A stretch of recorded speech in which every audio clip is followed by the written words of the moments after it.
Hello friend, Radhe Radhe. आज मैं एक कहानी शेयर करूंगी, सद्व्यवहार। राजा ने एक दिन स्वप्न देखा कि कोई परोपकारी साधु उससे कह रहा है कि बेटा, कल रात तुझे एक विषैला सर्प काटेगा और उसके काटने से तेरी मृत्यु हो जाएगी। वह पेड़ की जड़ में रहता है, पूर्व जन्म की शत्रुता का बदला लेने आएगा। प्रातःकाल राजा सोकर उठता है और उस सपन की बात पर विचार करने लगता है कि धर्मात्मा को अक्सर अच्छे सपन आते हैं। सच्चे तो राजा धर्मात्मा था और उसे अपने सपन पर विश्वास था।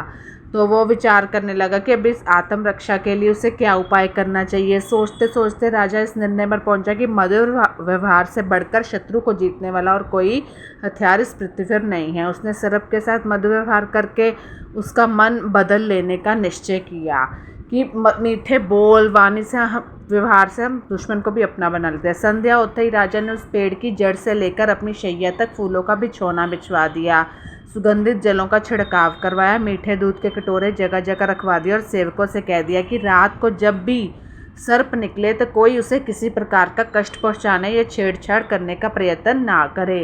रात को ठीक 12 बजे सर्प अपनी भाभी से फुसरता हुआ निकला और राजा के महल की तरफ चल दिया। वह जैसे जैसे आगे बढ़ता गया, अपने लिए स्वागत व्यवस्था को देखकर आनंदित होता गया। कोमल बिछौने पर लेटता हुआ मन भावनी सुगंध का रसस्तावन करता रहा। स्थान स्थान पर मीठा दूध पीता हुआ आगे बढ़ता था। मतलब जहाँ जहाँ उसके लिए तैयारी कर रखी थी ना, क्रोध के स्थान पर संतोष और प्रसन्नता के भाव उसमें बढ़ने लगे। जैसे जैसे वह आगे चलता गया वैसे वैसे उसका क्रोध कम होता गया। राजमहल में जब वह प्रवेश करने लगा तो देखा कि प्रहरी और द्वारपाल सशस्त्र खड़े हैं, मतलब शस्त्र लेकर खड़े थे, परंतु उसे जरा भी हानि पहुंचाने की चेष्टा नहीं करते। यह असाधारण सौजन्य देखकर सर्प के मन में स्नेह आ गया। सद्व्यवहार, नम्रता, मधुरता के जादू ने उसे मंत्रमुक्त कर दिया। कहाँ वह राजा को काटने चला था और कहाँ वह संतुष्ट हो गया मधुर व्यवहार से, परंतु अब उसके लिए अपना कार्य असंभव हो गया। हानि पहुंचाने के लिए आने वाले शत्रु के साथ जिसका ऐसा मधुर व्यवहार हो, उस धर्मात्मा राजा को काटूं तो किस प्रकार काटूं, यह प्रश्न उस सर्प के दिमाग में हो रहा था, चल रहा था, हल नहीं कर पा रहा था। वो राजा के पलंग तक जाने का सर्प का निश्चय पूर्ण रूप से बदल गया। सर्प के आगमन की राजा प्रतीक्षा कर रहा था। नियत समय से कुछ विलंब में वह पहुंचा। सर्प ने राजा से कहा, हे राजन, मैं तुम्हें काटकर अपने पूर्व जन्म का बदला चुकाने आया था, परंतु तुम्हारे सौजन्य और सद्व्यवहार ने मुझे परास्त कर दिया, मतलब हरा दिया। अब मैं तुम्हारे शत्रु नहीं मित्र हूँ। मित्रता के उपहार स्वरूप मैं तुम्हें बहुमूल्य मणि दे रहा हूँ, लो इसे अपने पास रखो, जो मणि होती है। इतना कहकर और मणि राजा के सामने रखकर सर्प उल्टे पांव अपने घर वापस चला गया। बलमन साहस और सद्व्यवहार ऐसे प्रबल अस्त्र हैं जिनमें बुरे से स्वभाव के दुष्ट मनुष्य को भी हम परास्त होना पड़ता है। तो दोस्तों, मीठा व्यवहार, मीठी वाणी, ये हर किसी को, चाहे कोई शत्रु हो, सद्व्यवहार दुश्मन को भी अपना बना लेता है। अगर हम 2-4 मीठे बोल बोलेंगे तो उसका कुछ नहीं जाएगा, हमारा उसका फ़ायदा होगा। धन्यवाद।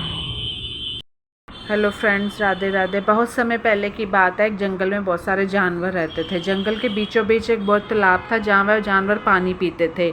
इस तालाब के किनारे एक पपीता था, बहुत ऊंचा पेड़ था, उस पर बहुत बड़े बड़े पपीते लगते थे। तो एक बार कुछ खरगोश पानी पी रहे थे तो तालाब के किनारे पर खेल रहे थे। एक पका हुआ पपीता टूटकर पानी में गिर गया, जिससे बहुत ज़ोर की आवाज़ आई, गड़म। गड़म की आवाज़ सुनकर सारे खरगोश जो थे वो डर गए। ये एक प्रेरक कहानी है, सुनी सुनाई बात, और भाग निकले। खरगोशों को भागते हुए देखकर एक लोमड़ी ने पूछा, भाई क्या बात है, क्यों भाग रहे हो? तो खरगोश ने कहा, गड़म आ रहा है, भागो। लोमड़ी भी उनके साथ भाग ली। ध्यान से सुना, ये कहानी बहुत अच्छी है, हमारे रोजाना के डेली लाइफ में ही है। आगे चलकर उनको एक हाथियों का झुंड मिला। एक हाथी ने पूछा, भाई क्यों भाग रहे हो? तो उत्तर मिला, गड़म आ रहा है। हाथी भी उसके साथ भागने लगे। धीरे धीरे गड़ब आ रहा है सुनकर बहुत सारे जानवर एक साथ भागने लगे कि गड़ब आ रहा है, देखते हैं गड़ब है क्या। ये जानवरों का झुंड जब बब्बर शेर की मान के पास से दौड़ रहा तो शेर ने पूछा, क्यों भाई, दौड़ क्यों रहे? तो उत्तर मिला, गड़ब आ रहा है। जैसे ही एक शेर भागने को तैयार हो रहा था कि वो भी तो भागेगा, जान तो हर किसी को प्यारी होती है, चाहे कोई शक्तिशाली हो चाहे कोई कमज़ोर। तो दूसरे शेर ने देखो उसको कहा, तुम क्यों भाग रहे हो? तुम तो जंगल के राजा हो, तुम्हारे पास शक्तिशाली पंजे हैं, तुम जिसे चाहो अपने पंजों से चीर मार सकते हो, भागने से पहले सच्चाई तो जान लो, शेर ने कहा। तो एक जानवर से पूछा कि तुम्हें किसने कहा कि गड़ब आ रहा है? तो उसने कहा कि मुझे हाथी ने कहा। हाथी से पूछा तो हाथी ने कहा मुझे लोमड़ी ने कहा। लोमड़ी ने कहा मुझे तो खरगोश ने कहा। लोमड़ी ने कहा। जब खरगोश से पूछा तो उसने कहा हम जहाँ पर खेल रहे थे ना, वहाँ गडम की आवाज़ आई थी, जिसको सुनकर हम भाग गए थे। तो शेर ने कहा मुझे उस स्थान पर ले चलो। सभी उस स्थान की ओर चल पड़े।